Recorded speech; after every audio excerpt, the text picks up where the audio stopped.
سالن ہو یا قورمہ، ترکاری ہو یا دال، ہمارا پیٹ روٹی سے ہی بھرتا ہے۔ امیر غریب ہر ایک کا گزر روٹی پر ہے۔ روٹی اکثر پورے کھانے کی نمائندگی کرتی ہے۔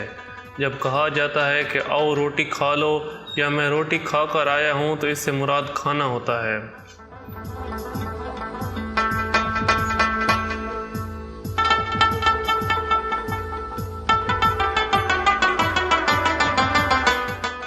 روٹی عموماً گندم کے آٹے کی ہوتی ہے، جسے چپاتی یا پھلکے کے نام سے بھی یاد کیا جاتا ہے۔ دوسری اقسام کی روٹیاں نفاست، امارت، نیز شوق و تنوع کی پیداوار ہیں۔ ان کے بنانے کا طریقہ ذرا مختلف ہو جاتا ہے۔ کچھ روٹیاں بیل کر بنائی جاتی ہیں تو کچھ ہاتھ پر تھپک کر بنائی جاتی ہیں۔ روٹی ہو یا چپاتی ہو یا پھلکا، ان کے بنانے میں ہنر مندی کی بہت ضرورت ہے۔ اچھی روٹی کے لیے آٹا گوندنا بھی اچھے باورچی کا کام ہے، ورنہ اچھی روٹی نہ ہونے سے سارے کھانے کا مزہ جاتا رہتا ہے۔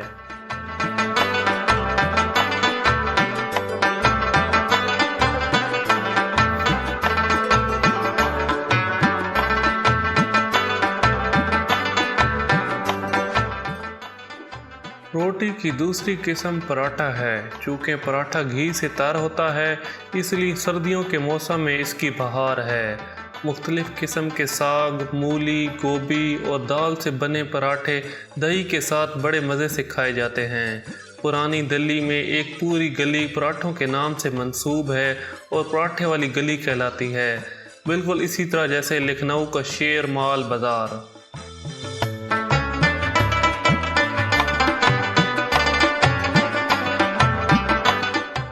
چپاتی، پراٹھے، پھلکا اور پوری بنانے میں خمیر کی ضرورت نہیں ہوتی۔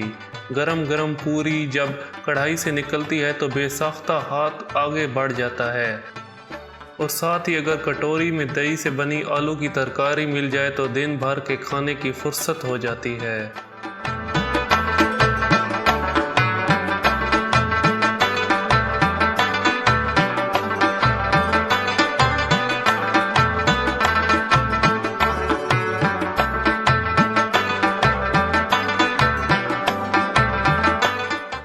پوری بنانے میں بھی ہنر مندی کی ضرورت ہے، ورنہ وہ پچک کر رہ جاتی ہے۔ پوری رنگ برنگی ہو تو کھانے کا لطف بڑھ جاتا ہے۔ بعض روٹیاں ایسی ہیں جن میں خمیر کی آمیزش ضروری ہے، جیسے نان اور کلچا۔ نان اصلاً مغلوں کی میراث ہے۔ روٹیوں کا سفر ہندوستان میں مغلوں کی آمد سے شروع ہوا اور ہندوستانی نان بائیوں کے ہاتھوں آگے بڑھتا گیا۔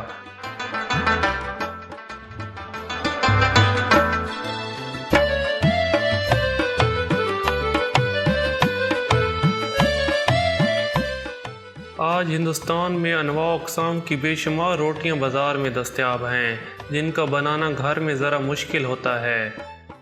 عہد مغلیہ کے نسخہ شاہجہانی میں نان بنانے کی مختلف تراکیب کا ذکر ہے، اور حیران کن بات یہ ہے کہ نان کی قسمیں پلاؤ کی تراکیب سے کم نہیں۔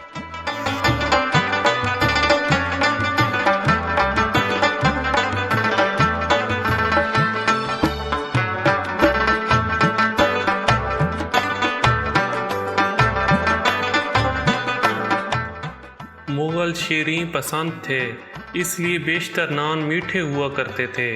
میٹھا اور نمکین مزہ ایران کے کھانوں کا اصل مزہ ہے۔ اس زمانے میں روٹی میں خشک میووں اور زعفران کا استعمال عام تھا، جو رفتہ رفتہ کم ہوتا چلا گیا اور آج تو بالکل منقود ہے۔ وقت کے ساتھ ساتھ روٹی بنانے کا فن بھی زوال ہوتا جا رہا ہے۔